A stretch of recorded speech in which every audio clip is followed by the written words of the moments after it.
Joseph Fontenot left behind a life touring with rock bands for the uncertainty of the Army. The missions he encountered were nothing like he expected, and the challenges afterward were even tougher. He doesn't offer polished answers or motivational speeches in this episode, but he talks about his stories from his deployments and the hidden struggles he, like a lot of veterans, carry home. Before we get into this episode, I want to take a moment to raise awareness for something deeply important to our community, the Global War on Terrorism Memorial Foundation. This organization is working to build a permanent national memorial in Washington, D.C. to honor the service members, families, and civilians impacted by the global war on terrorism.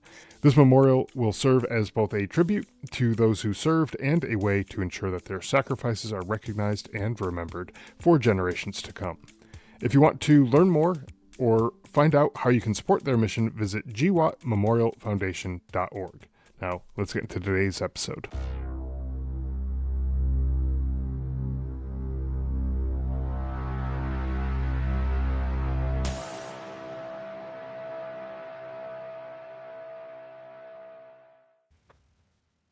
Hey, Joseph, welcome to the show. Really glad to have you here. It's really an honor to have you here on the show today.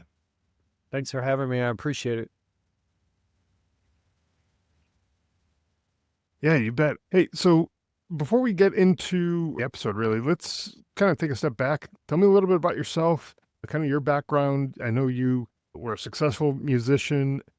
You left that career to join the Army. How did that transition take place? Kind of tell us about a little bit about that career and how you decided to move on from there and get into the Army. I am from South Louisiana, bred not from New Orleans, from actual South Louisiana, where like Bobby Boucher kind of sense from. A lot of my friends talk very heavy Cajun French. There's only a couple of bands that come from down the bayou where I'm from. There's a lot of bands that made it out of New Orleans. Not many bands made it out from like down the bayou. Conveniently, one of the bands that I was in, I was able to gain some notoriety, and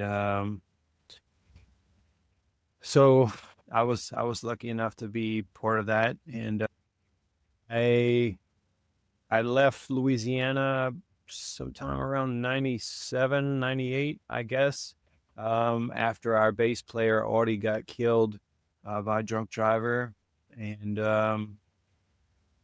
moved over to Dallas, played in a couple of bands there, played in a band called Prophecy, played in a band called Devour, and then ended up in a band called Jackknife, which I was really proud of. Jackknife was more along the lines of bands like, um, I don't know, All That Remains, stuff like that. Jamie Joster from Hatebreed mastered Okay. our demo, so that was pretty cool for us.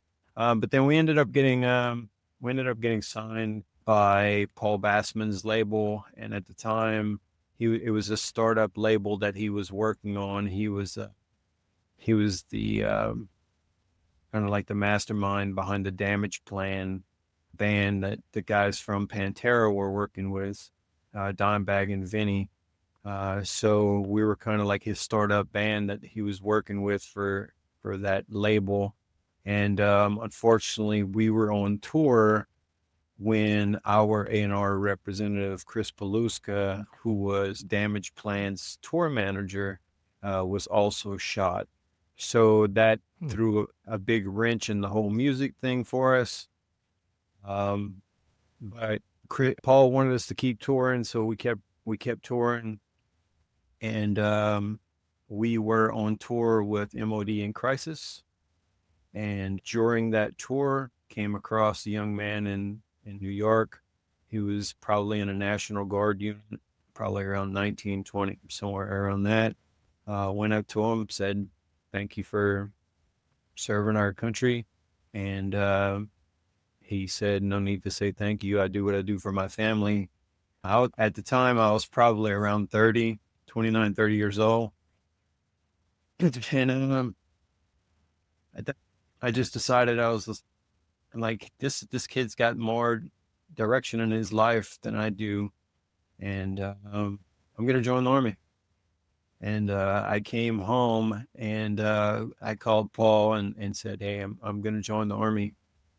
And he was like, "Are you insane? Do you not see what's going on in the world right now?" And I said, "Yeah, I see what's going on, but I'm gonna I'm well, I said I'm gonna enlist," is what I said, because initially I was gonna Hmm. join I was gonna join the Navy, but the Navy said I had too many tattoos, so I wasn't able to join the Navy. And conveniently, the Army recruiting station was next door, so you know, here I am. So it was second best for you then, I guess. Yeah, Um, it was the uh, second pick. Second choice, yeah. So like around what time was this? Like what year was this? So I enlisted in 2000. Technically, I enlisted at the end of 2005, and I shipped January 2006. Okay, yeah. So yeah, stuff was definitely kicking off around then. That's around the same time that I enlisted as well, and so I know the message that was sent to us when we were in basic training was it's not a matter of if you're going to be deployed, it's a matter of when you're going to be deployed. It was pretty much a guarantee, you know, depending on what your MOS was, that you're probably going to be deployed at some point. Mhm. Just a matter of when that happens to be. So that was the message that got drilled into us. We had when they were handing us out our assignments for our first duty stations. I remember there was this kid, and his first duty station was going to be Hawaii, and he was all excited that he was going to Hawaii. And the drill sergeant said, "Hey, hey, kid, so you're excited you going to Hawaii?" And kid was like, "Yes, drill sergeant, I'm like super excited." And he was like, "Okay," he was like, "Let me break this down for you." He was like, "What's in Hawaii?" And kid was like, "Sand." And he was like, "What's in the desert?" And he was like, "Sand." He was like, "Congratulations, you got a one-way ticket to Iraq." So Yeah, yeah, that's pretty much it. yeah. Um, yeah, it's yeah. You might get to Hawaii. You might be there for a little bit, but yeah, you're probably going to be deployed, I guess, at some point, right? So, so you ended up deploying yourself as well to Iraq and Afghanistan during your enlistment. Tell us about some of those experiences from those deployments to both Iraq and Afghanistan. Kind of what took place there, and how did that kind of shape your view of what's going on in the world? So I deployed later in Iraq, because I had my first ACL surgery right when the guys deployed.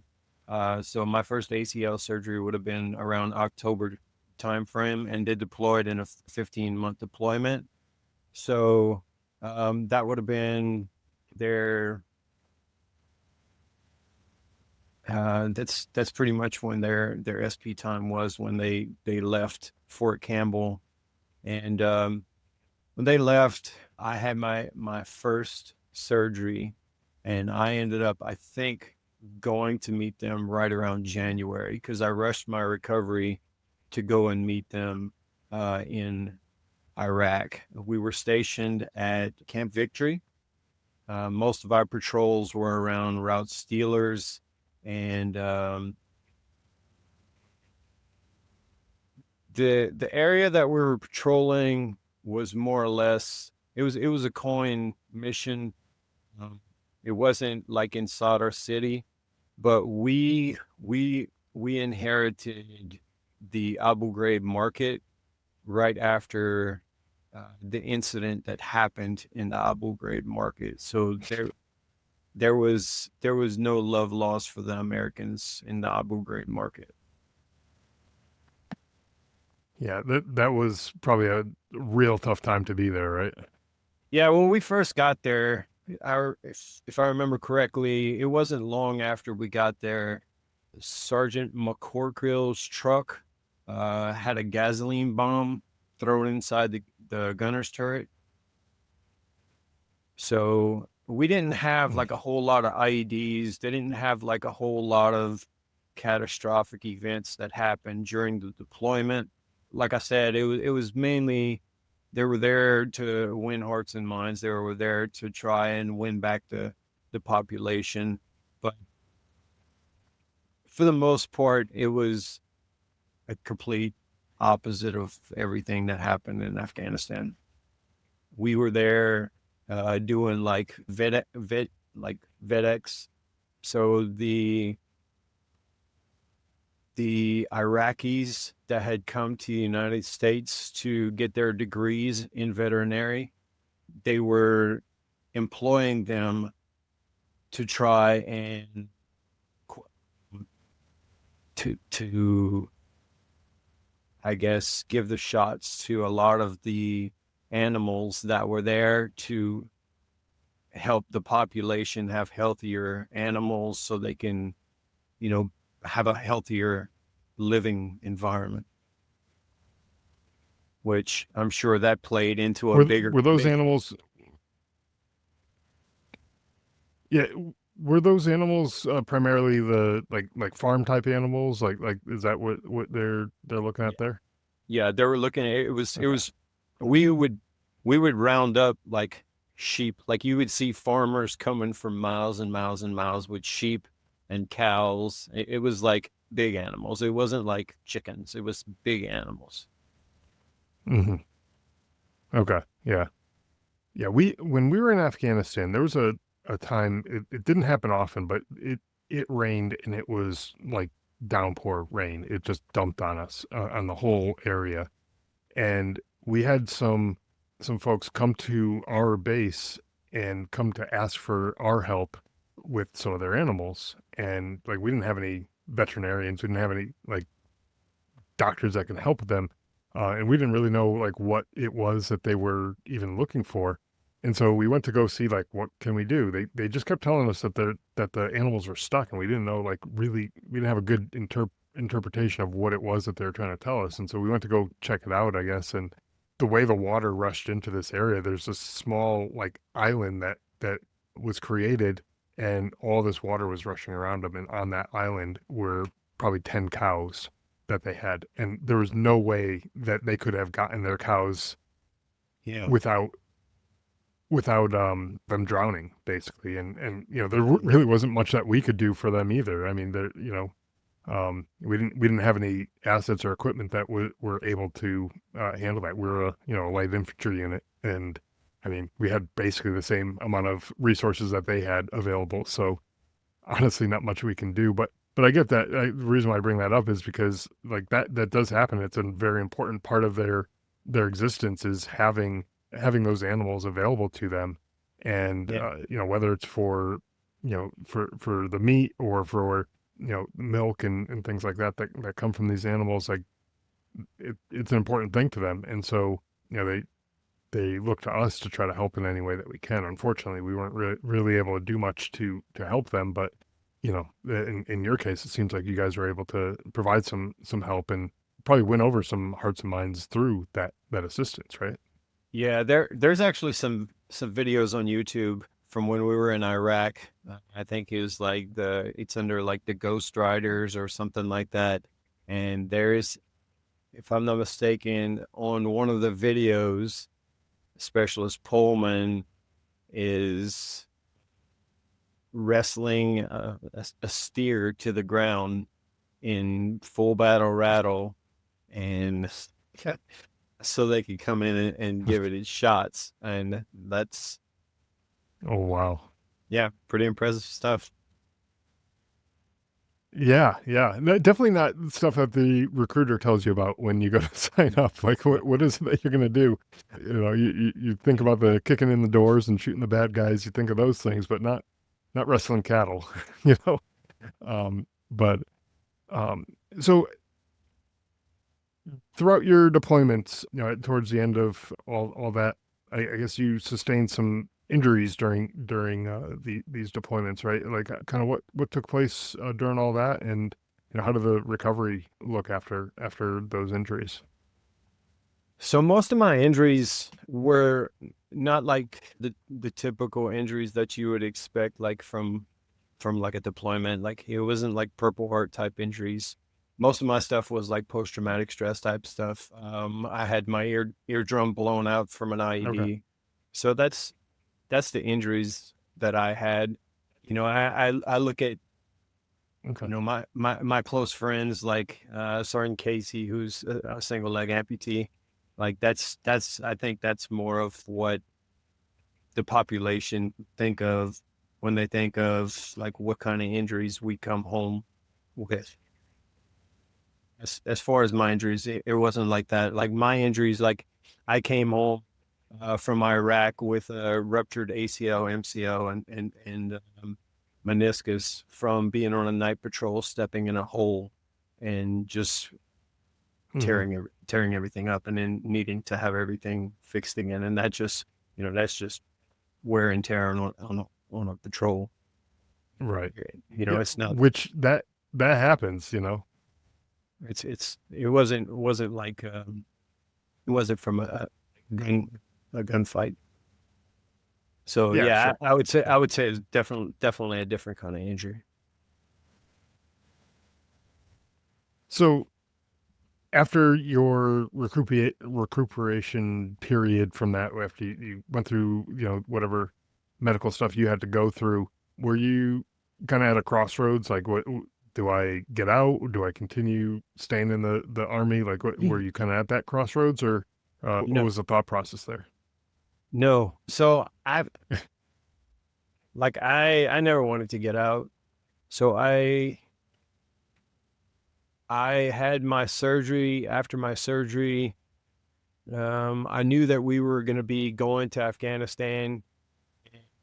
Like my focus was 100% get better, go to Afghanistan.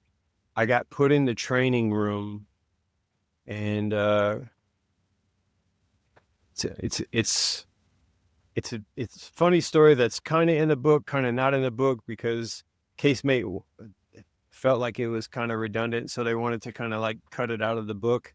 But I'll give kudos to Sergeant David Parker on this one and Sergeant Stout on this one.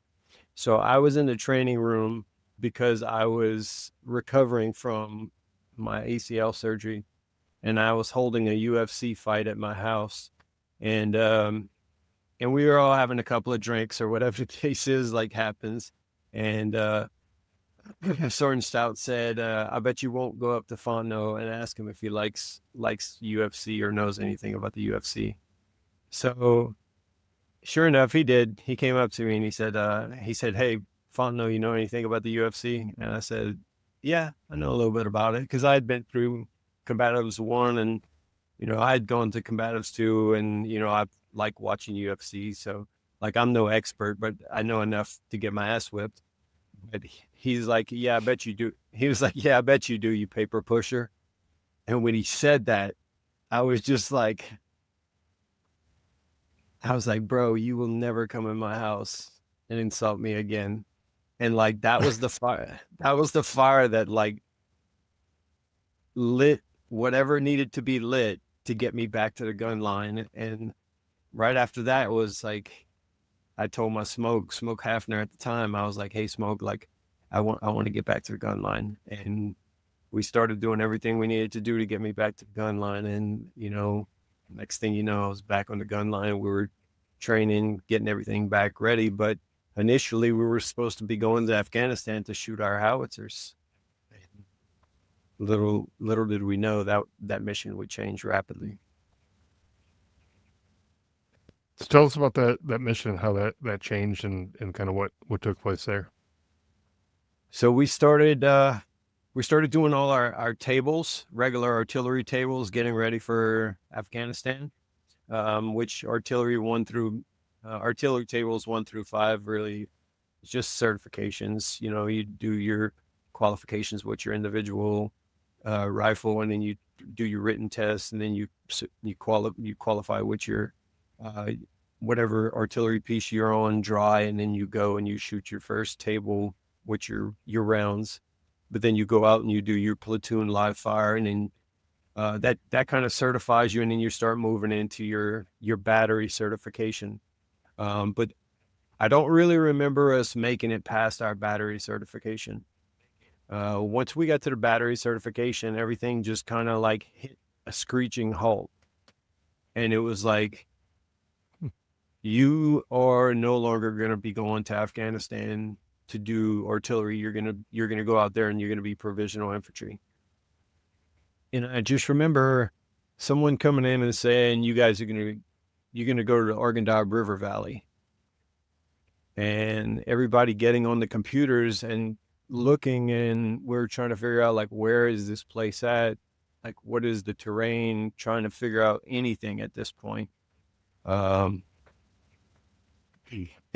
even in our wildest dreams, we're still far off. I don't think anybody had, like, I don't know. I think we were just off. We're off from our estimation of what we thought we were doing. If I'm not mistaken, fourth platoon was under the understanding that they were going to be artillery up until the time that they got to Afghanistan. So, like, their whole mindset was artillery until the day they got there. So we trained at JRTC, but we had only found out maybe a month or so before JRTC that we were going to be doing infantry. And when we got to JRTC, we were shooting from the hip based off of Ranger handbooks. The infantry background, if you want to call it that we had from Iraq, patrolling in Iraq. So, like, some of us had a little bit of background from patrolling in Iraq, but if you try and compare Iraq to Afghanistan, and you try and compare hardball patrolling to Arghandab River Valley, like, it's Yeah, two different worlds. I mean, they're in the same, geographic region, of the world, but they are two completely different, different worlds when you're looking at more urban, hard, like you said, hardball buildings, things like that, versus a mountainous terrain with very limited paved roads or roads of any sort. You're not driving vehicles up these mountains. You're walking, on these mountains, and it's a different ball game. everything. Yeah. Everything is definitely a night and day between the two environments. So how did you guys adjust when you got there to not only having a different mission from what you were expecting just a little while before, but then performing that mission and comparing it to what you guys had experienced before in Iraq? So when we first got there, what we had practiced at JRTC, I think we thought had set us up for minimal success. At least, I think we thought in our innocence, we thought that it at least had set us up for some kind of success.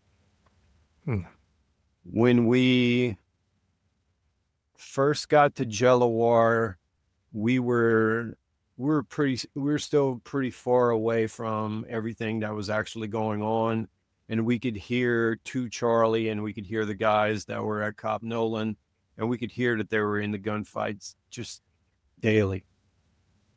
And I think it was kind of a realization, but until you're actually on the ground, it wasn't a realization. And then they finally called us forward, and we started going to our respective cops. And when we were going to Cop Tynes, we were in the back of an MRAP, and you could see how much, like, there was no love loss. Like they didn't want us there. It was no love lost. And Hmm. when we got to Cop Times, I remember thinking like, where's the rest of this place? Like this is it. Like this is holy crap. Like where's the rest of it? But little did I know, like now that I've seen what 2 Charlie inherited, like that was, you know, exponentially more than what they inherited. So like we should be thankful that what we got compared to what they inherited, because what they inherited was literally nothing. Right. But how Yeah. did When, how did we yeah. No, go ahead. but like how did we, I guess, how did we get our feet under us? Well, like right off the rip, 2 Charlie was like, "Hey, we got a patrol spinning up here in a little bit. We're gonna go to the north side of Druia. You guys come with us." So we went out to the north side of Druia. First thing you could see was that like our spacing was just, it was not good. Like we needed to work on that. That was like number one thing, spacing. Number two, hydration. Because like the heat and the humidity was just like, it was violent. The terrain, even on the north side, was harsh, and that was the easy part to maneuver through. So that was just a, like that patrol was a wake up call. Um, and it gave us a chance to walk through with, the leadership from 2 Charlie, and it gave them a chance to talk to us and, kind of give us, tips like what to look out for, typical relief in place. Mm. And then a few days later was whenever the shit hit the fan. And that's whenever, that's whenever in the chapter, or in the book, the chapter, The Death of Innocence, that's that's when it really kicked off. And that's whenever, like, win, lose, or draw, you are now here, you are now acclimated, and you are now going to get adjusted whether you want to or not. Yeah. Yeah. They call that baptism by fire, I guess. Where it's like you're in it now, and you just you gotta you gotta figure it out. For whatever maybe lack of training that you guys might have had, none of that stuff matters anymore. The enemy doesn't care. As a matter of fact, they're counting on it.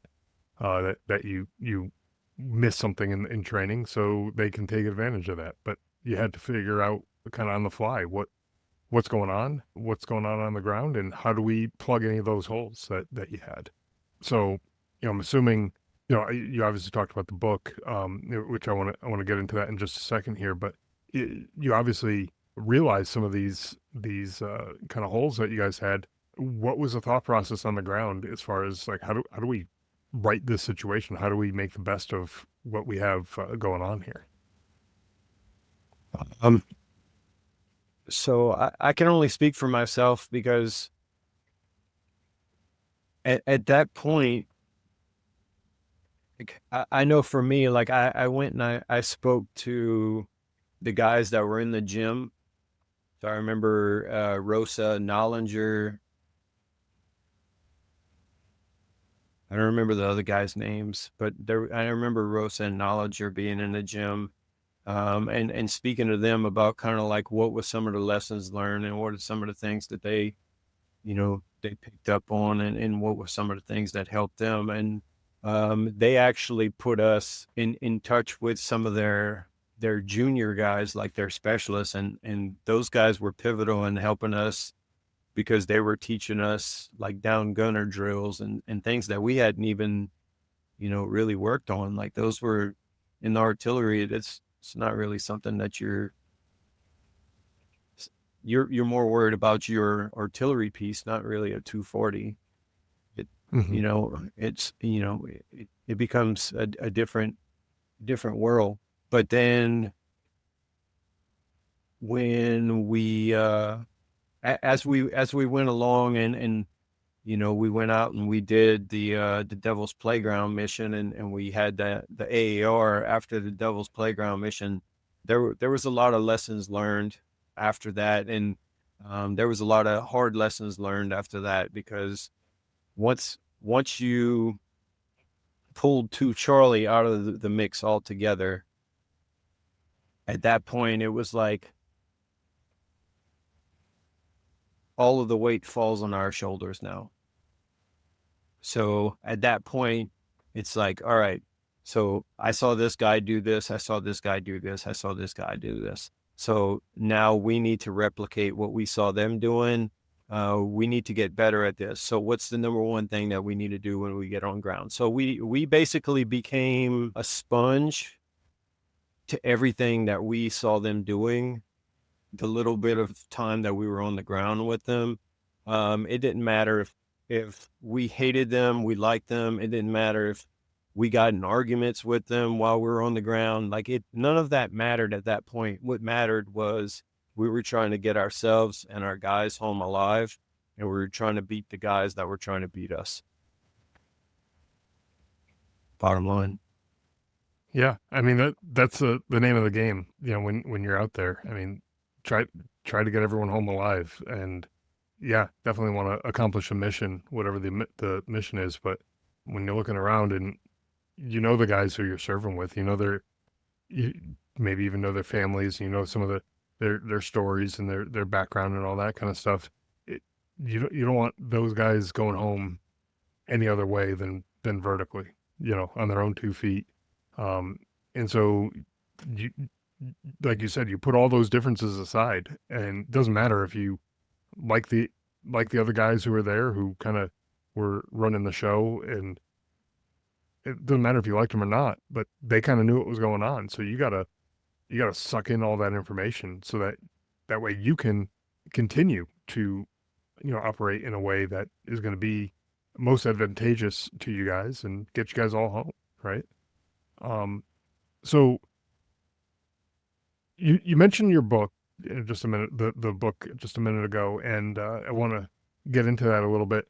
Tell us about the book and kind of what it all entails, and what readers can hope to get out of the book. So, uh, one of the things about Sons of the Argandab that I think readers will find that's different than other books is Sons of the Argandab is not written solely from like my purpose or solely from my point of view.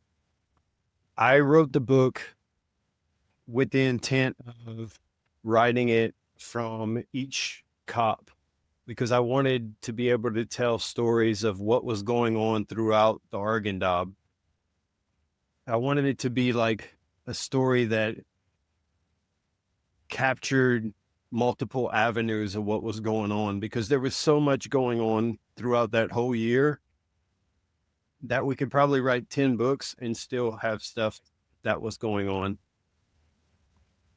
Like, as I was writing the book, I found out that we had a casualty at Cop Nolan the same time that we had Bakersfield going on, and I had no idea that had happened. So that was like eye-opening to me that even happened, and that was during an interview that I did with Smoke Manley. So during the reading of the book, it's very apparent that like it jumps from one combat outpost to another combat outpost to another combat outpost, but all of the different outposts tie each other into each other based off of the flow of the battle and how everything is moving and how we are slowly taking over the Argandab River Valley piece by piece by piece until eventually the Top Guns Battalion eventually is at a point where we have an opportunity to have a stronghold but it's all about whether or not we're able to get the stronghold or we're not. Right. And so I think books like this are important. And I know you said you could probably write 10 more books and still have content left that didn't get touched. And that's, I think also important to recognize too is that this may not be the complete story, but it is a piece of the story. And books like this help tell the war story from the perspectives of the people who are there on the ground.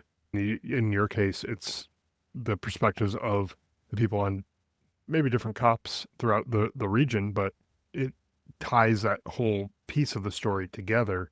And from, historical perspective, somewhere down the line after you and I are both gone, someone might pick up this book and read it and, get an understanding of, hey, there are some things that went right, some things that went wrong. And, even just learning about the people who were there, all of that stuff is important for people to take away. And, hopefully folks will read the book and learn more about what you guys experienced and understand, that there's actual real people on the ground. It's not just, like in a movie where it's, these people who, are getting shot at and everything. And it's exciting to watch. It's real people on the ground, and it's scary as shit when you get when you get shot at, and when things start going sideways, like, and you're not sure what's going on, that it gets pretty hairy. So, I think it's important that you have these, your book out there and other people who've written books similar to that, detailing the experiences that we all have witnessed throughout these deployments. And it's a big piece. And I think it's important for folks to tell their stories, in this way. If I had like one part of my book that I could say that was special for me in the writing of my book and doing like my interviews, it was the fact that the people that I interviewed ranged from a private all the way up to a lieutenant colonel. So like the experiences vary, the points of view vary, like everything varies. So like when you look through the lens, everybody has these very, very different views of how they saw things. And when you talk to a private, his view is going to be very different than when you talk to a major. So, and it's, Yeah. and it's, I feel like it comes out in the book because there's these little bits and pieces in the book of, like comic relief. And that comic relief a lot of time comes out from the enlisted side. Because Sure. that's just where it is. That's just the way it is. Yeah, exactly. And I think it has to be that way. The enlisted guys are definitely going to have that sense of humor, that dark humor, the kind of screwing around, joking around, and that it's important that those things come out too, because I think that makes it more realistic. But you're absolutely right. The different perspectives are important too, because it's anywhere, like you said, anywhere from the private all the way up to the lieutenant colonel, they all have different perspectives, and even people who are in the same situation, like maybe a same firefight, they might have been in the same firefight, but they may have experienced it in different ways. They may have seen different things. They may have heard different things. Different things may have occurred to them where, in their sector of fire, they're worried about this guy over here, and somebody else is worried about that guy over there, and just different things are happening, and they're experiencing the same firefight. It's just from a different perspective. I know when I wrote my book, I had a stack of probably 20, 25 sworn statements of after an incident that I talked about in the book, and trying to read through all of those. And they're all 25 of these individuals were talking about the same exact incident, but trying to piece together what actually happened was so difficult because sometimes some of even the sequence of when things happened were just different. And so perspectives are such a strange thing, how we remember things, how we interpret things that happen. It's just a strange thing, but it's no small feat to try to piece all those things together like you did in your book. And so hats off to you on that, because I know from my experience, it's not an easy thing to do, right? So I want to kind of fast forward a little bit. So after this deployment, which I don't want to get too much into it. I know we talked a little bit about this already, but I don't want to get too much into it because I want people to get the book and read it and kind of hear the full story. And because I know we're not going to do it justice here on this episode, because there's a lot more to the story than we can cover here. And I want people to be able to read the story and get a copy of the book for themselves. But so after getting out of Afghanistan, coming back home, when you kind of got back, was a writing on the wall as far as like what post-service life was going to look like for you, or how did that transition period look like for you? Post service life still isn't written on the wall for me yet. So I'm currently actually still I'm about 5 months from retirement right now. So I'm Okay. working on what comes next.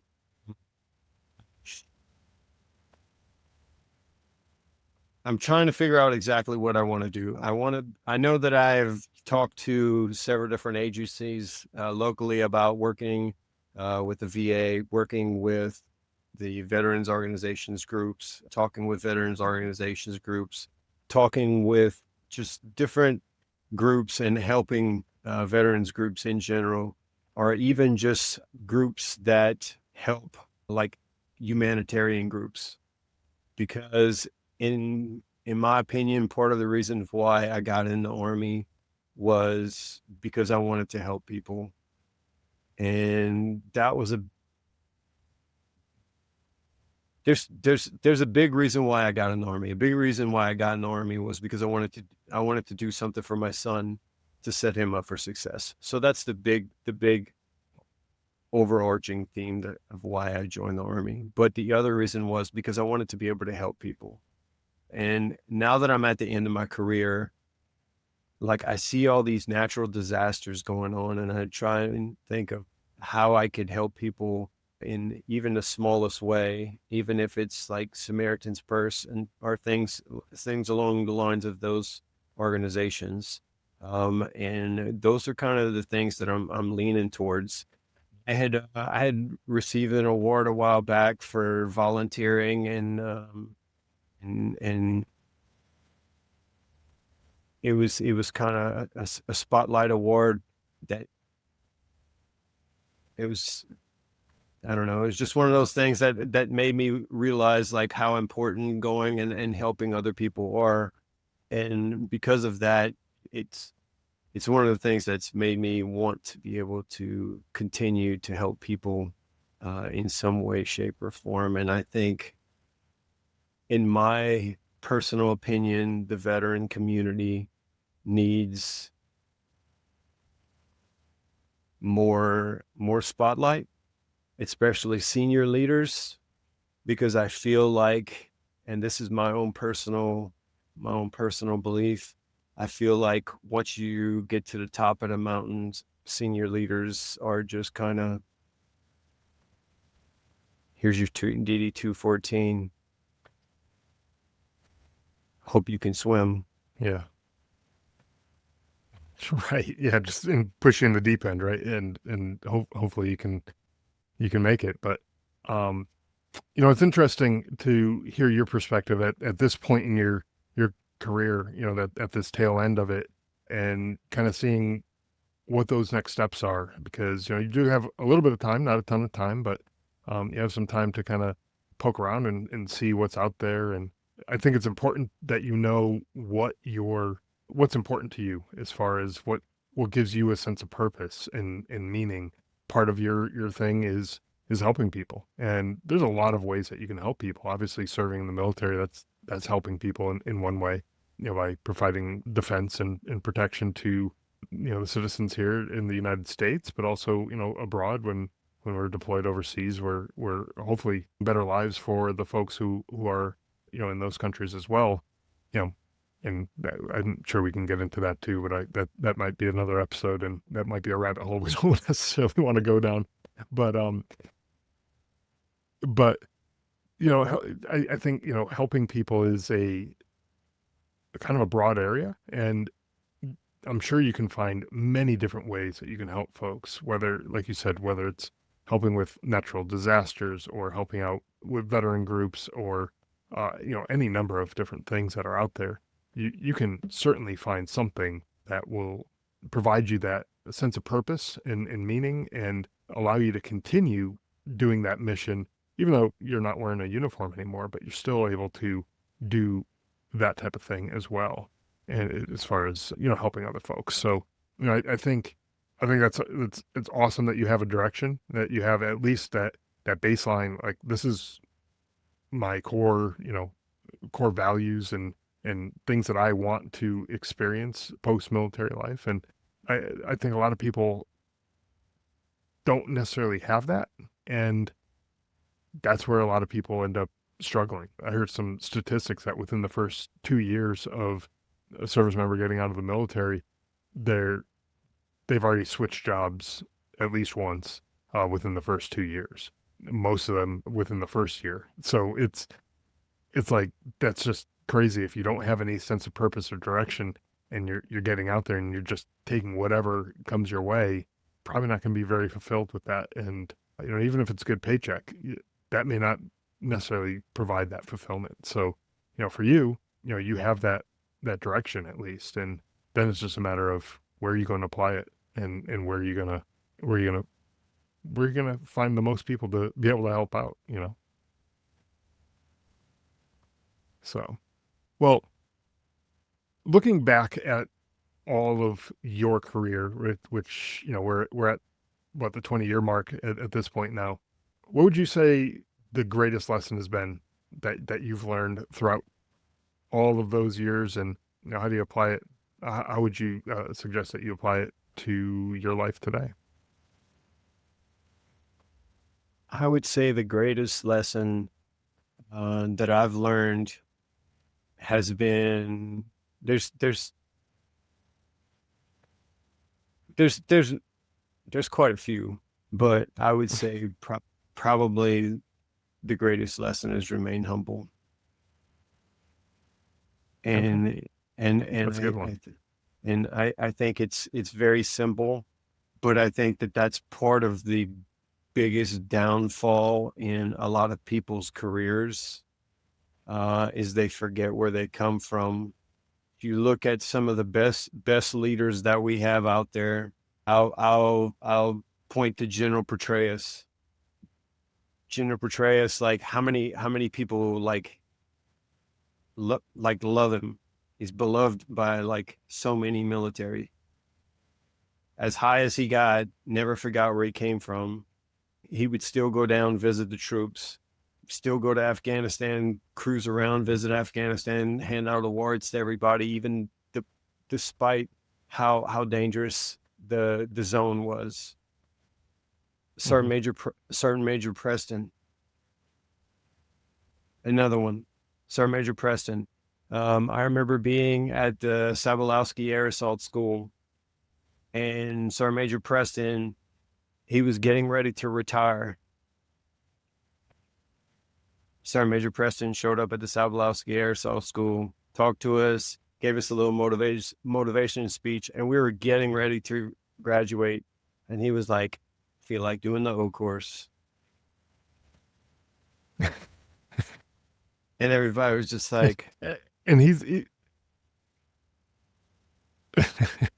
and of course, like, and he had Sergeant really Major, no reason to do it at that point, right? Like, yeah, no. So Sergeant Major Army says, "Let's do the O course." What are we doing? We're doing the O course, but, and doing the O course. Exactly. but it was like, there was no kickback from it. There was no drawback to it. It was just like, you got to do the O course with Sergeant Major of the Army. You got to hang out with General Petraeus. And like, Yeah. when the leaders at the top forget how important it is to be a second lieutenant, forget that fear of being a second lieutenant, or when a sergeant major forgets the fear of being a PFC or a PV2 and how hard it was to be that rank, and they forget how it is to be humble, then what are we doing? Like, remain humble, Yeah. be a humble leader. And if you can retain that, you will always have your respect of your soldiers. And that's like the biggest lesson that I've learned, is that if you stay humble, you're gonna be able to keep your soldiers' respect.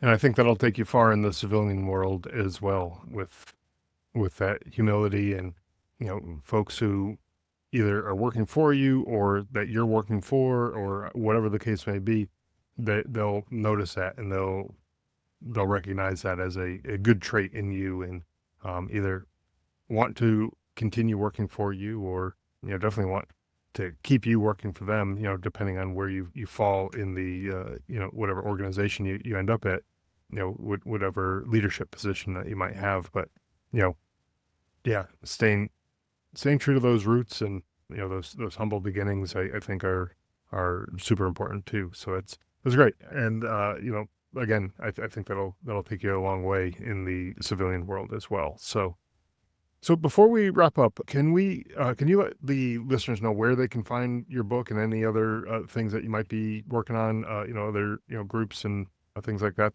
they might want to check out? So you can find Sons of the Argandab on Amazon. You can also find it on the Casemate Publishers website.